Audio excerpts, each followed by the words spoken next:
ఖచ్చితంగా చేయాలి. పెట్టి ఎవరిని పిలవరు. ఇదే ఒకానొక సమయంలో పరలోకంలో విధి జరుగుతుంది, మిమ్మల్ని అందరూ పేరు పెట్టి పిలుస్తాడా? పిలవడు కదా. అలాగనే దేవుని యొక్క తలంతో ప్రతి ఒక్కరిలో ఉంటుంది. ఎవరి దగ్గర మైకుంటే వాళ్ళది ఖచ్చితంగా ప్రార్థనలో ఏకీభవించాలి. ప్రార్థన చేసుకుందాం. పరిశుద్ధుడా పరిశుద్ధుడా ప్రేమగల తండ్రి, కృపగల దేవా, దయగల తండ్రి, నీ పరిశుద్ధమైన నీ పాదములకి స్తుతులు స్తోత్రాలు వందనాలు చెల్లించుకుంటున్నాం ప్రభువా.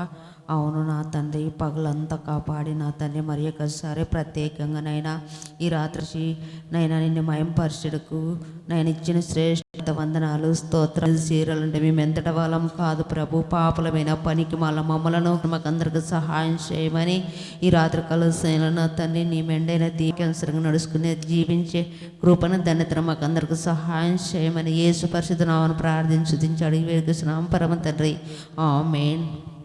మంచిది. దయచేసి ఈరోజు శుక్రవారం కదా, సార్లేని సమయంలో కూడా మనము వాక్యాన్ని చేయమంటే దేవుని యొక్క తలంతే. దేవుని యొక్క తలంతును బట్టి మీ మధ్యకి నేను 3 విషయాలు జ్ఞాపకం చేయాలనుకుంటున్నాను. ఆ 3 విషయాలు ఏంటంటే, వేటిని ముగించాలి, వేటిని ప్రారంభించాలి. మన నిజ జీవితంలో దేవుని యొక్క గుణగణాలు ఎరగకముందు వేటినైతే వెంబడించామో, అంటే దేవునికి విరుద్ధమైనవి ఏదైతే వెంబడించామో వాటిని విడిచిపెట్టాలి. దేవునికి ఏవైతే ఇష్టకరంగా ఉన్నావో వాటిని మాత్రమే మనము ప్రారంభించాలి. చూడండి, 3 వ్యక్తులను పరిచయం చేస్తాను. వేటిని ముగించాలి, వేటిని ప్రారంభించాలి. మొట్టమొదటిగా జక్కయ్య, తర్వాత సౌలు, తర్వాత యోన. నినివే పట్టణానికి ఏ రీతిగా తన మరియు దుష్టత కలుగుతుందని దేవుని యొక్క పిలుపు మేరకు ఆ పట్టణానికి జరుగుతున్న కీడును ప్రస్తావించాడు కూడా. మనం బైబిల్ ద్వారా కూడా కొన్ని విషయాలు తెలుసుకుందాం. ఈ 3 వ్యక్తుల గురించి తెలియపరచుకొని వారి జీవితంలో దేవుని యొక్క ముగింపు ఏమి పలికారు, మరి వేటిని ప్రారంభించారో మనం తెలుసుకుందాం. చూడండి, లూకాసు వార్త 19వ అధ్యాయము 8-9 వచనాలు చదవండి. జక్కయ్య నిలవబడి, ఇదిగో ప్రభువా, నా ఆశలో సగం బీదలకిచ్చుచున్నాను. నేను ఎవని అద్దెనను అన్యాయంగా దేనినైనాను తీసుకుని ఎడలా అతడుకు 4 అంతలు మరలా చెల్లించునని ప్రభుతో చెప్పాను. అందుకు యేసు, ఇతడును అబ్రహాము కుమారుడే, ఎందుకనగా నేడు ఈ ఇంటికి రక్షణ వచ్చి ఉన్నది. 2025 సంవత్సరంలో నీ కుటుంబానికి రక్షణ రాలేదేమో. ఒకవేళ నువ్వు ఏటినైతే విడిచిపెట్టాలనుకుంటున్నావు వాటిని మర్చిపోయి మళ్ళీ వాటితో తలంచుకొని నీ జీవితాన్ని కొనసాగించుకుంటున్నావేమో. జ్ఞాపకం చేసుకో, దేవుడు వేటినైతే అసహించుకుంటున్నాడో వాటిని నీ జీవితంలో విడిచిపోకుండా, వాటిని విడిచిపెట్టుకోకుండా మరలా ప్రారంభిస్తున్నావు. అందుకే దేవుడు ఏమన్నా తెలుసా, నీవు అబ్రహాము కుమారుడుగా పిలవడానికి అర్హత కలిగిన వాడవైతే, నీవు అన్యాయంగా దేవునైతే నువ్వు సొమ్మును దోచుకున్నావో మరియు తిరిగి 4 అంతలు చెల్లించావు కదా, ఆ మొప్పుతో పాటు నువ్వు ఏది దేవుని యందు మరి యథార్థంగా ఒప్పుకున్నావో దేవుని యందు నువ్వు ఆ అన్యాయపు సొమ్ముని విడిచిపెట్టి దేవుని కుమారుడుగా చేర్చబడడానికి ఆస్కారం కలిగింది. ఎందుకు? ఇదిగో, తను ప్రభుని ఎరక ముందు అన్యాయంగా సొమ్ము వసూలు చేసుకున్నాడు. ప్రతి ఒక్కరి దగ్గర సుంకపు గుప్తదారుడిగా ఉండి అందరి దగ్గర సుంకం వసూలు చేస్తూ ఉన్నాడు. ఎవరు? ఈ జక్కయ్య. తన జీవితంలో దేవుని యొక్క గమ్యం తెలియదు, దేవుని యొక్క ప్రతిపాదన తెలియదు, దేవుని యొక్క నిజాలు తెలియవు, దేవుని యందు నిజస్వరూపం తెలియక తన జీవితాన్ని దుర్భరంగా చేసుకున్నాడు. ఎప్పుడైతే దేవుని యందు విశ్వాసం ఉంచి దేవుని యొక్క అడుగుజాలు నడవాలని ఆశ కలిగి ఉన్నాడో ఆ వ్యక్తితో దేవుని యొక్క గుణగణాలు తెలుసుకొని, ఇదిగో ప్రభువా, నేను ఎవరిదైనను మరియు అన్యాయపు సొమ్మును తీసుకునే ఎడలా వానికి 4 అంతలు చెల్లిస్తున్నట్టున్నాడు. ఎన్నంతలంట? 4 అంతలు.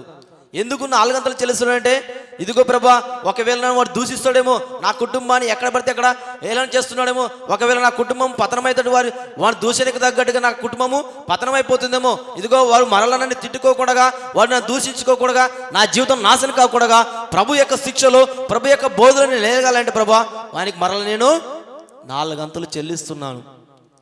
ఒకవేళ నేను 4 అంతలు చెల్లించుకోకుండా నా జీవితాన్ని సరిచేసుకోబడేదైతే వానికి ఏం చెల్లించుకోకుండా నా జీవితాన్ని సరిచేసుకోవాలైతే కాదు. ఇదిగో ప్రభా, నేను అన్యాయంగా దాచుకున్నాను, పాపుల సొమ్మును నా దగ్గర ఉంచుకున్నాను. ఇదిగో ఎవరి దగ్గర అయితే నేను అన్యాయ సొమ్మును దాచుకొని నా జీవితాన్ని నేను ముగించుకోవాలని పలికినాడు. వీటిని విడిచిపెట్టాలి, నా జీవితంలో వీటిని విడిచిపెట్టాలి, ఈ అన్యాయపు సొమ్మును విడిచిపెట్టాలి, ఈ డబ్బును విడిచిపెట్టి దేవుని యొక్క క్షమాపణను, మార్పును మరియు రక్షణను, దేవుని యొక్క శక్తిని పొందుకోవాలని ఆశ కలిగినాడు. ఎవరు? ఈ జక్కయ్య. అందుకే నేడే ఈ ఇంటికి రక్షణ వచ్చినది. ఎందుకు రక్షణ వచ్చినది? ఎప్పుడైతే తన పాపం జీవితాన్ని విడిచిపెట్టాడో, తన రోగ రుగ్మతలను విడిచిపెట్టాడో, ఎప్పుడైతే తన అంధకార స్థితులను విడిచిపెట్టాడో, తన జీవితంలో దేవుని యొక్క ధన్యతలు పొందుకున్నాడు. అందుకే ఆ ఇంటికి ఏమొచ్చిందంట? రక్షణ వచ్చింది. నీ ఇంటికి ఎప్పుడు రక్షణ రావాలి? ఇదిగో 2020 సంవత్సరంలో నువ్వు చేసినటువంటి క్రియలు, నువ్వు చేసినటువంటి పాపాలు, నువ్వు చేసినటువంటి చీకట్లో అగాత్యాలు ఏవైతే ఉన్నావో వాటన్నింటిని విడిచిపెట్టాలంటే, ఇదిగో జక్కయ్య నీ జీవితాన్ని మార్చుకోవాలనుకుంటుంటే దేవుడు మరలా నీకు అవకాశం ఇస్తున్నాడు. ఇదిగో జక్కయ్య అంతటి సంపన్నుడైనప్పటికీ తన జీవితాన్ని కూడా వదులుకున్నాడు. ఇదిగో దేవుని యొక్క పరిచయలో ముందు సాగుకుంటూ, ఇదిగో ప్రభా, నీ సన్నిధానంలో నేను సింగము గుప్తదాడిగా ఉన్నప్పటికీ ఇదిగో అన్యాయపు సొమ్మును నేను దోచుకున్నాను కదా, వాటిని మరలా నేను 4 అంతలు చెల్లిస్తున్నాను కదా, వాటితో పాటు నా క్షమాపణ కూడా నేను చెల్లిస్తున్నాను ప్రభా. ఇదిగో నేనా ఇక నుంచి ఎవరి దగ్గర నేను అన్యాయపు సొమ్మును తీసుకోను, ఎవరి దగ్గర నేను అన్యాయస్తుడిగా వ్యవహరించను, ఎవరి దగ్గర నేను మరియు దునమాడను. వాటి అన్నిటిని విడిచిపెట్టి ప్రభా, ఇదిగో నేను వెంబడిస్తున్నాను, నీ క్షమాపణ నాకు కావాలి, నీ మార్పు నాకు కావాలి, ఇదిగో నీ రక్షణ ఆనందం నాకు కావాలి, నీ శక్తి నాకు ప్రసాదించు అని జక్కయ్య జీవితంలో ఈ మార్పు చేసుకున్నాడు. 2020 సంవత్సరంలో కూడా మనం మన జీవితాలు మార్చుకోలేక ఇదిగో పెళ్లి పెట్టుకుంటే ఇంకా నెక్స్ట్ సంవత్సరం మారుదాం, ఇదిగో నెక్స్ట్ యొక్క నెలలో మారుదాం, నా జీవితం మార్చుకోవాలనుకుంటున్నాను. ఇదిగో మనుషులతో పాటు నువ్వు వికరిస్తుంటున్నావు, మనుషులతో పాటు సాంగత్యం చేస్తున్నావు, మనుషుల యొక్క వేరుతనాలతో నువ్వు చేసుకుంటున్నావు, కానీ నీ జీవితంలో మార్పు రావడం లేదు. అందుకే దేవుడు ఈ 2020 సంవత్సరానికి అవకాశం ఇస్తున్నాడు. నీవు మారు మనసు పొందు. ఇదిగో నువ్వు మారు మనసు పొందినట్లయితే నీ మరణ దినములన్నీ కూడా దేవునికి ఎలా ఉంటావంట? ఆశీర్వాదకరంగా ఉంటాయి. నువ్వు మరణించినా కూడా నిన్ను బట్టే నీ పిల్లలు కూడా, నీ కుటుంబం కూడా కట్టబడుతుంది. అందుకే ఈ జక్కయ్య జీవితంలో కూడా దేవుని యొక్క ధన్యతలు పొందుపరుచుకున్నాడు. ప్రియ సహోదరి సహోదరుడా, ఎప్పుడైతే దేవుని యొక్క ప్రేమను రుచి చూశాడో తన అన్యాయపు సొమ్మును వదిలిపెట్టి దేవుని యొక్క ప్రేమలో సేవను ఆరంభించాడు. అందుకే తను ఆ అన్యాయపు సొమ్ముకి ముగింపు పలికాడు, దేవుని యొక్క ప్రేమను ప్రారంభించాడు.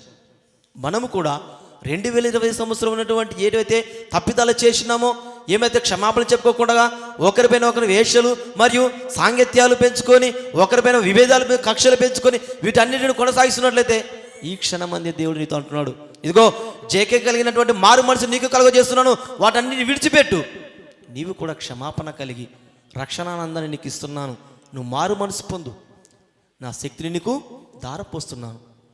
వాటిని అంగీకరించుకున్నట్లయితే నువ్వు వాటితోనే ప్రారంభిస్తావు.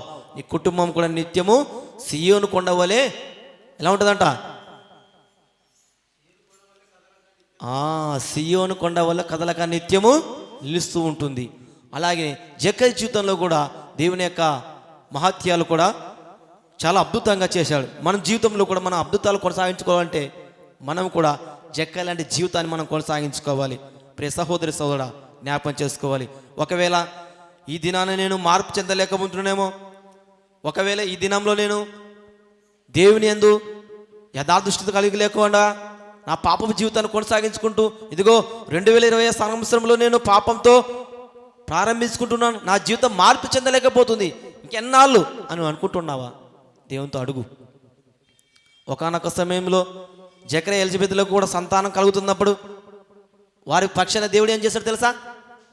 ఒక అద్భుతాన్ని చేశాడు. ఇదిగో మీకు ఒక కుమారుడు అనుగ్రహిస్తున్నాను. ఆ కుమారుడు ఎవరు తెలుసా? యాహాన్. ఆ కుమారుడు ద్వారా అనేకమైనటువంటి దేవుని యొక్క పరిచర్య కొనసాగుతుంది.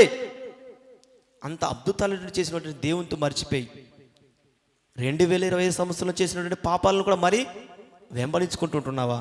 వాటికి ముగింపు పలికి, ఇదిగో జకరియా చేసినటువంటి అద్భుత కార్యాలు నీకు కూడా చేస్తాడు. అందుకే వాటిని ముగింపు పలికి నేను కూడా దేవుని యందు విశ్వాసం ఉంచి, ఇదిగో జకర్యా ప్రవక్తలాగా నేను కూడా విశ్వాసంతో దృఢ సంకల్పంతో చేత పట్టుకొని, ఇదిగో దేవుని యొక్క సన్నిధానంలో నేను మహత్యం కలిగే వాడిగా ఉండడానికి, ఆయన ఆత్మ యందు పురులుగా ఉండడానికి నేను మెరుకలు పోగాలని ఆశ కలిగి ఉన్నట్లయితే ఖచ్చితంగా నువ్వు ఈ జీవితాన్ని మార్చుకుంటావు. అందుకే జకర్యా జీవితంలో ఆ అన్నాయపు సొమ్ముని విడిచిపెట్టడానికి ఆస్కారం కలిగింది. అన్నాయపు యొక్క సొమ్ము దగ్గరకు పోకుండా దేవుని యొక్క నిజస్వరూపాన్ని తెలుసుకొని దేవుని యొక్క అడుగుజాడలు నడిచాడు. అందుకే ఆ కుటుంబము ఆశీర్వదించబడింది. మన కుటుంబాలు ఆశీర్వదించబడాలంటే మనం కూడా దేవుని యందు విశ్వాసం ఉంచాలి. చూడండి, రెండో వ్యక్తిని పరిచయం చేస్తాను. సౌలు పౌలుగా మార్చబడ్డాడు. ఏ సమయంలో మార్చబడ్డాడో చూద్దాం. అపోస్తల కార్యము 9వ అధ్యాయము 1 నుంచి 20 వరకు చదవగలంటే మనకు టైం లేదు, షార్ట్కట్గా నేను చెప్పేస్తాను. ఇక్కడ సౌలుగా ఉన్నప్పుడు దేవుని యొక్క బిడ్డలను దూషించాడు. దేవుని యొక్క బిడ్డల పైన చాలా అగత్యాలు చేశాడు, హింసించాడు వారిని. దేవుని యొక్క బిడ్డలుగా ఉన్నప్పటికీ వారిని ఎలా చేశాడు తెలుసా? అనేకమైనటువంటి రోదనలు చేసించాడు. ఎప్పుడైతే దేవుని యొక్క స్వరము విన్నాడో, ఎప్పుడు దమస్కు మార్గంలో వెంబడిస్తున్నప్పుడు సౌలు ఆ పౌలుగా మార్చబడి తన హింసకు ముగింపు పలికి క్రీస్తు యొక్క సువార్తను ప్రారంభించాడు. ఈయన హింసకుడు, దూషకుడు, హానికరుడు. ఎప్పుడు సౌలుగా ఉన్నప్పుడు, ఎప్పుడైతే క్రీస్తు స్వారూప్యాన్ని అంటుకట్టి జీవించాడో తను క్రీస్తు సువార్తను ప్రారంభించి పౌలుగా మార్చబడ్డాడు. ఈ పౌలుగా మార్చబడడానికి ఏం తెలుసా? ఒకానొక సమయంలో దమస్క మార్గంలో పోతున్నప్పటికీ, ఇదిగో తను క్రైస్తవ బిడ్డలను హింసిస్తున్నప్పటికీ దేవుడు ఒక అద్భుతాన్ని చేస్తాడు. చూడండి, 10వ వచనం చదవండి. దమస్క మార్గంలో అననీయ ఒక మనుషుడు ఉండెను. ప్రభు దర్శనం ముందు అననీయ అనే అతనిని పిలవగా అతడు, ప్రభువా, ఇదిగో నేను అందుకు, ప్రభువు నువ్వు లేచి తిన్నగా నిలబడిన వీధికి వెళ్ళి యూదా అను వారి ఇంట తర్సువాడైన పౌలు అనుకుని వారి కొరకు విచారించు. ఇదిగో అతడు ప్రార్థన చేస్తున్నాడు. అతడు అననీయ అని ఒక మనుష్యుడు లోపలికి వచ్చి తాను దృష్టి పొందినట్లు తల మీద చేతులను చుట్ట చూచి ఉన్నాడని చెప్పాను. అందుకు అననీయ, ప్రభువా, ఈ మనుషుడు యెరూషలేములో నీ పరిశుద్ధులకు ఎంతో కీడు చేశాడు. యెరూషలేము ప్రజలందరినీ కూడా కీడు చేసి అంత కిరాతకంగా చంపివేశాడు, హింసకు చేశాడు, గురి చేశాడు. అయినప్పటికీ వారి పక్షాన నువ్వు ఎందుకు ప్రభువా ఇంత చేస్తున్నావు అననీయ అడిగినప్పుడు, ఇదిగో అననీయ, ఆయన కూడా నా కుమారుడే. ఆయన ద్వారా నేను అనేకమైనటువంటి దేవుని యొక్క పరిచర్యను కొనసాగిస్తున్నాను. ఇదిగో ఎవరైతే హింసిస్తున్నారో వారి ద్వారానే ప్రభు యొక్క సువార్తను ప్రకటించబోతున్నాను. ఆ వ్యక్తి సౌలుగా పిలవబడిన వ్యక్తిగా పౌలుగా మార్చబడుతున్నాను. దేవుని యొక్క కార్యాలు అద్భుతంగా మార్చబడ్డాయి. ఎప్పుడైతే దేవుని యొక్క బిడ్డలు హింసించాడో తాను పౌలుగా మార్చబడి ఆ హింసకు ముగింపు పలికి క్రీస్తు సువార్తను ప్రకటించాడు. ప్రియ సహోదరి సహోదరుడా, మనము కూడా పాత జీవితాన్ని ముగింపు పలికి కొత్త జీవితాన్ని ఆరంభిస్తున్నప్పటికీ మనం ఏవైతే ప్రారంభిస్తున్నామో వాటిని అనుగుణం చేసుకొని ప్రభు యొక్క శిక్షలో, ప్రభు యొక్క బోధలో మనము మెలిగేవారిగా ఉండాలని దేవుని యొక్క వాక్యము సెలవిస్తుంది. ఒకవేళ నా జీవితాన్ని నేను మార్చుకోలేను, నా జీవితంలో ఇంతే సంగతులు, నా గతి స్థితులు ఇంతే, నేను ఎప్పటికీ కూడా మారను అనుకున్నట్లయితే దేవుడు ఖచ్చితంగా నీ ద్వారా అద్భుతాలు చేకూర్చడానికి సిద్ధంగా ఉన్నాడు. ఇదిగో విసుకగా నువ్వు ప్రార్థన చేయకూడదు. దేవుని ఇష్టం చెప్పిన నువ్వు ప్రార్థన చేస్తే నీ ప్రతిఫలము దేవుడు ఆశించి అంతకంటే రెట్టింపుగా గొప్ప విజయాలు సమకూరుస్తాడు. ఈ సౌలు కూడా అందరిని హింసించాడు, చంపాడు, అందరినీ కూడా హతమార్చి చివరికి క్రీస్తు స్వారూప్యంలో, క్రీస్తు రక్తంలో కడగబడి అనేకులను కూడా క్రీస్తు యొక్క ప్రేమను నడిపించడానికి ఆస్కారం కలిగాడు. అందుకే తను సౌలుగా ఉన్నప్పుడు కాకుండా పౌలుగా మార్చబడి క్రీస్తు రక్తాన్ని స్వీకరించి అనేకులు సువార్తని ప్రకటించాడు. మనము కూడా మన నిజ జీవితంలో 2020 సంవత్సరం పాపాలను విడిచిపెట్టి, ఇదిగో 2026 సంవత్సరంలో నా జీవితాన్ని మార్చుకోవాలి, నా హృదయవంతంగా ఉన్నటువంటి పాపాలను విడిచిపెట్టి, ఇదిగో దేవునికి నూతన హృదయాన్ని ఇచ్చి అయ్యాలి, ఆ నూతన హృదయంలోని దేవునికి తప్ప మరి దేనికి నేను చోటు ఇవ్వకూడదు అనుకున్నట్లయితే ఖచ్చితంగా నీ జీవితాన్ని కూడా దేవుడు మార్చివేస్తాడు. ఎంతకాలము? ఇదిగో కొన్ని సంవత్సరాల నుండి నీ దేవుడు నీ ద్వారా పలికిస్తున్నట్టు మాటలు. ఇదిగో నువ్వు ఒకవేళ హింసకుడు కావచ్చు, ఒకవేళ నువ్వు హానికరుడు కావచ్చు, ఒకవేళ నువ్వు దొంగ కావచ్చు, ఒకవేళ నువ్వు వ్యభిచారిగా కావచ్చు, వీటన్నింటిని విడిచిపెట్టు, వీటన్నింటికి ముగింపు పలుకు. నేనిచ్చే వాటిని మాత్రమే నువ్వు. నేనిచ్చే నీళ్ళు జీవపు జలపు నీళ్ళు, అవి ఎన్నటికి కూడా దెప్పి గుణం కదా. అలాంటి జీవపు నీళ్ళను మర్చిపోయి మనం అందరం ఎలా ఉంటాం తెలుసా? లోకంలో పడిపోయి, లోకపతనంలో పడిపోయి, చీకటితో ముత్తుకొని మన జీవితాలను నాశనం చేసుకుంటున్నాం. అందుకే సౌలు జీవితంలో కూడా దేవుడు అద్భుతాలు చేశాడు. ప్రియ సహోదరి సహోదరుడా, మనము కూడా మన పాత జీవితంలో ఉన్నటువంటి కార్యాలను, పాపపు జీవిత కార్యాలను విడిచిపెట్టి, ఇదిగో నూతన స్వభావం కలిగి నూతన క్రియలు చేసినటువంటి స్వభావంతో ఉన్నటువంటి క్రియలను మనం కొనసాగించుకుంటూ ప్రభు యొక్క శిక్షలు, ప్రభు యొక్క బోధలు మనం కొనసాగించినట్టే మనము కూడా 2020 సంవత్సరంలో దేవునికి అనుగుణంగా జీవించేవారిగా ఉంటామని దేవుని యొక్క వాక్యము సెలవిస్తుంది. చూడండి, చివరిగా దుస్తత్వానికి ముగింపు పలికి పక్షపాతం ప్రారంభించాడు. ఎవరో చూద్దాం ఆ వ్యక్తి. యోనా గ్రంథము 3వ అధ్యాయము 5 నుంచి 10 వరకు చదవండి. నినివే పట్టణపు వారు దేవుని యందు విశ్వాసం ఉంచి ఉపవాస దినము చాటించి గనులేమి అల్పులేమి అందరూ గోనెపెట్ట కట్టుకొనిరి. ఆ సంగతి నినివే రాజుకి వినబడినప్పుడు అతడును తన సింహాసనం మీదను దిగి తన రాజవస్త్రమును తీసివేసి గోనెపెట్ట కట్టుకొని బూడిదలో కూర్చుండి, మరియు రాజైన తానును ఆయన మంత్రులను ఆజ్ఞేయగా, ఒకవేళ దేవుడు మనసు తిరుపుకొని పక్షతాపుడే మనలను లయము కాకుండా తన కోపాగ్ని చేత చల్లార్చుకున్న గనుక మనుషులు ఏది పుచ్చుకొనకూడదు, పశువులు కానీ ఎద్దులు కానీ గొర్రెలు కానీ మేత మేయకూడదు, నీళ్లు త్రాగకూడదు. మనుషులందరూ తన దుర్మార్గతలను విడిచి తాము చేయి బలాత్కారమును మానివేయవలని మనుషులేమి పశువులేమి సమస్తమును గోనెపెట్ట కట్టుకునేవాళ్ళని జనులు మనవపూర్వకంగా దేవునికి వేడుకొనవలెను. ఇదిగో 2020 సంవత్సరంలో నువ్వు చేసినట్టు పాపాలు, ఆ పాపాల చిట్ట ఎవరి దగ్గర ఉందో కాదు, దేవుని దగ్గర ఉంది. ఆ చిట్టాలంటే నువ్వు విడిచిపెట్టినట్టయితే, ఇదిగో అక్కడ ఉన్నటువంటి దర్యావేష రాజుతో దేవుడు పలికిస్తున్న మాట తెలుసా? ఇదిగో రాజా, నువ్వు రాజసింహాసనాన్ని దిగి, ఇదిగో ఈ నినివే పట్టణ అందరి పక్షాన నువ్వు ఆ దుష్టతను విడిచిపెట్టి, వీరు గనులేమి పిల్లలేమి పశువులు అందరూ కూడా నీకు మొరపెడుతున్నారంటే, ఉపవాస దినం చాటించుకున్నారంటే, ఇదిగో ఈ పాపం అంతటి కూడా మా మీదకి రాకుండా, దేవుని యొక్క ఉగ్రత మా మీదకి రాకుండా, ఆ ఉగ్రతలో నుండి తప్పించబడాలంటే, ఇదిగో 2020 సంవత్సరంలో మరి అనేకమైన పాపక్షమాపణను ఒప్పుకోకుండా 2026 సంవత్సరం అదే పాపాన్ని కొనసాగిస్తున్నట్లయితే వాటిని విడిచిపెట్టి, ఇదిగో ఆ దుష్టత్వానికి ముగింపు పలికి దేవుని యందు పక్షతాపై యథార్థ హృదయంతో నువ్వు ఒప్పుకున్నట్లయితే మృతుల సైతము కూడా దేవుడు లేపగలివాడిగా ఉన్నాడు. అందుకే ఇక్కడ రాజు కూడా తన సింహాసనాన్ని విడిచిపెట్టాడు. రాజుని ఎప్పుడు గర్వించలేదు. ఇదిగో నేను రాజ పరిపాలన చేస్తున్నాను కదా, మీరు అందరూ నాకు నమస్కరించి, ఇదిగో నేను చేసినటువంటి మీరు ఇష్టం ఇచ్చిన దేవుని వాళ్ళకి మొక్కను అనలేదు. కానీ తాను కూడా సింహాసనాన్ని వదిలిపెట్టి, ఇదిగో ప్రభు యొక్క శిక్షలో, ప్రభు యొక్క బోధలో, ప్రభు యొక్క పక్షాన్ని నేను ఉన్నాను కదా, ఇదిగో నా హృదయము దేవునికి అర్పిస్తున్నాను. మీరు అందరూ కూడా ఉపవాసం ఉండి ఉపవాస దినాన్ని చాటింపు చేసి, మీరందరూ పిల్లలు పెద్దలు అందరూ కూడా పశువులతో సహా ఉపవాస దినాన్ని చాటింపు చేసుకొని దేవునికి మొరపెట్టండి. అప్పుడు ఆ దుస్థితి మన నుండి మన పిల్లలకి రాకుండా, ఆ దుర్గతిని తప్పించి కీడు రాకుండా దేవుడు మన పక్షాన ఉంటాడు.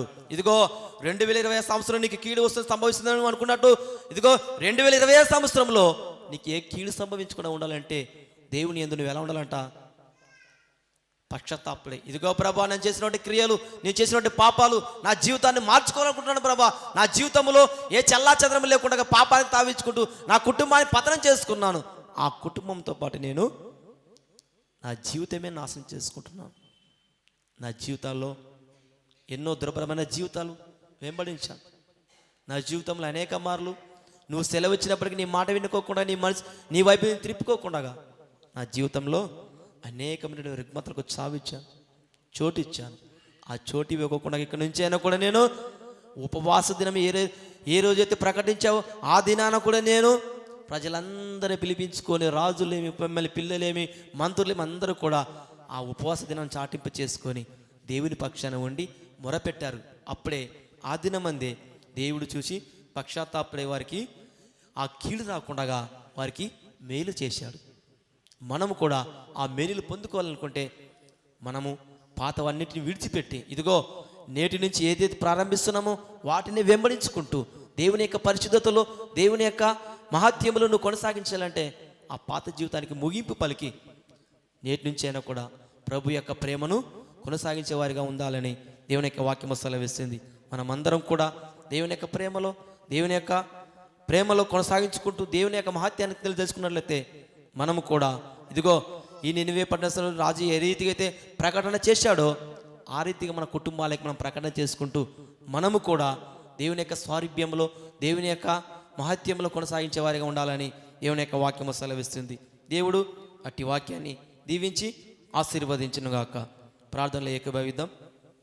అందరూ మోకరించండి.